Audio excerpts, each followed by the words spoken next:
My name is Ryan Lee, and I'm the eldest grandson of the late Dan's Li深静. I want to thank you all for coming, and it means a lot to me and my family.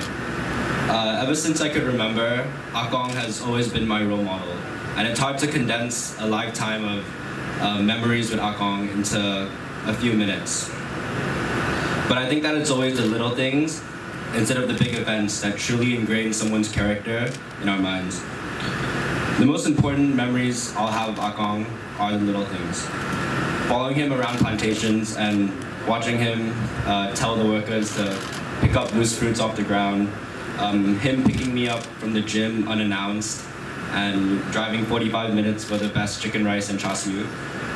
And before all this was developed, Diamond Hill was just a jungle.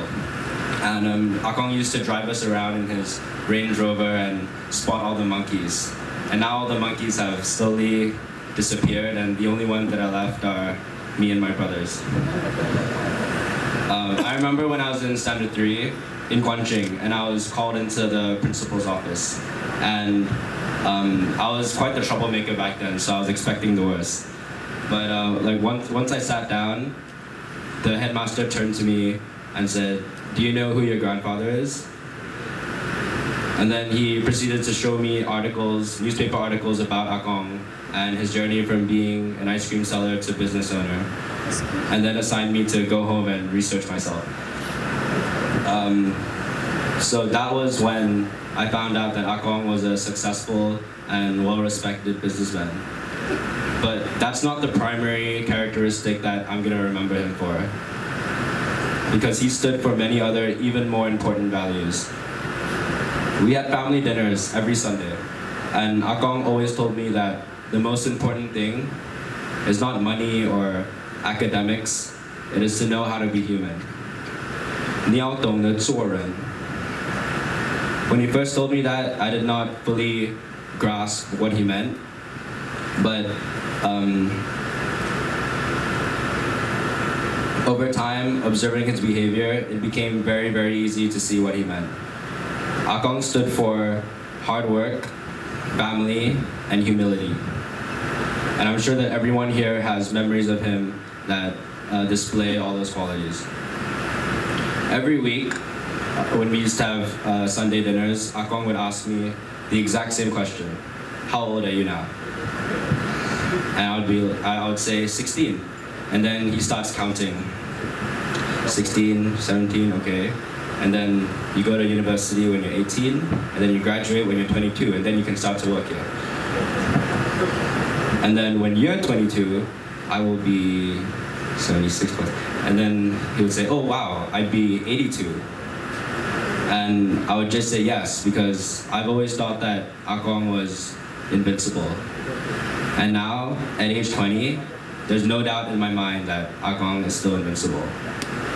His legacy will forever run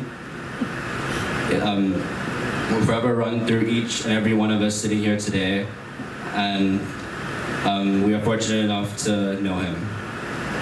To Akong, thank you so much for everything, and thank you once again to everyone for coming.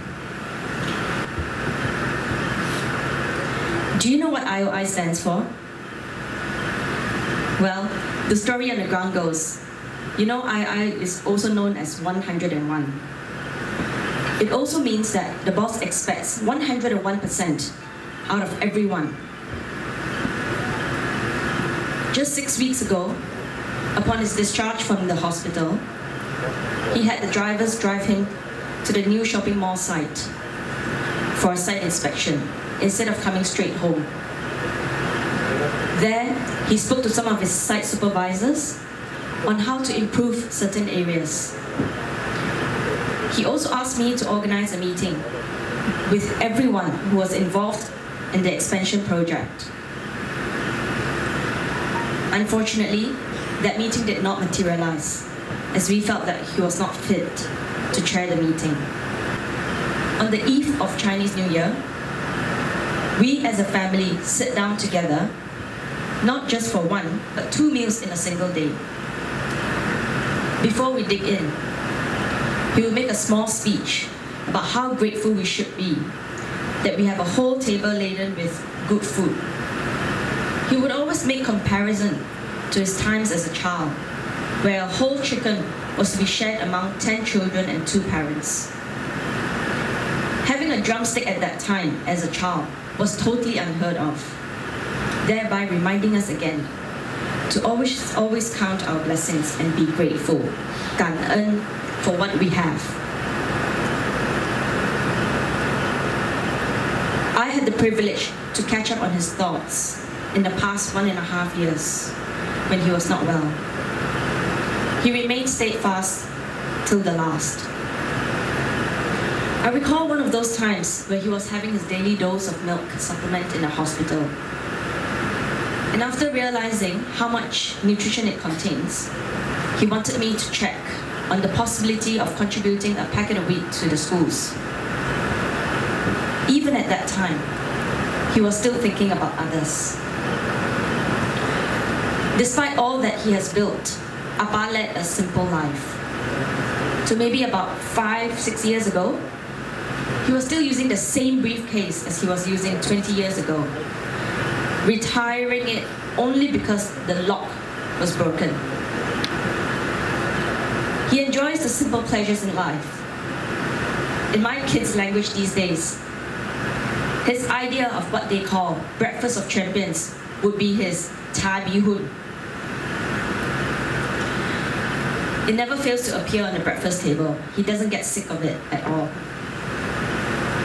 The occasional indulgence, which in his case is a weekly one, will be his bak kut teh and pig intestines, which my mother frowns upon.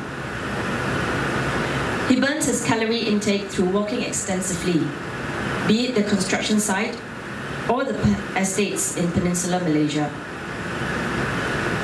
We hear that the most dreaded posting for an estate manager for IOI is in Peninsular Malaysia, because Tan Sri Lee can just walk in for a surprise visit.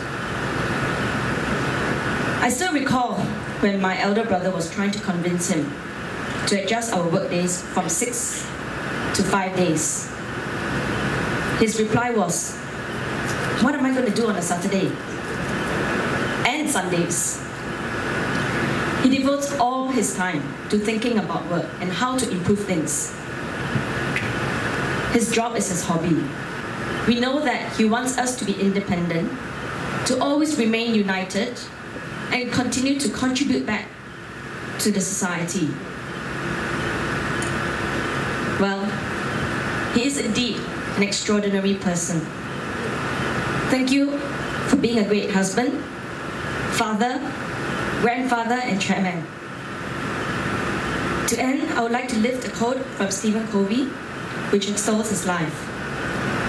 To live, to love, and leave behind a legacy.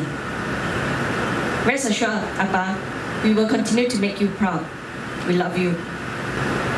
Tan Sri is also a fearless and courageous man. On one occasion, during his visit to the Sabah estates, we were blocked by a truck on the main road. It was pitch dark as it was past 7:00 p.m. Tan Sri took out his handgun and cocked the gun. Luckily, we found that, thank God we found, that the truck was our vehicle that broke down. Not long before that, there was a robbery near that road, whereby our shopkeeper was robbed and shot dead in broad daylight.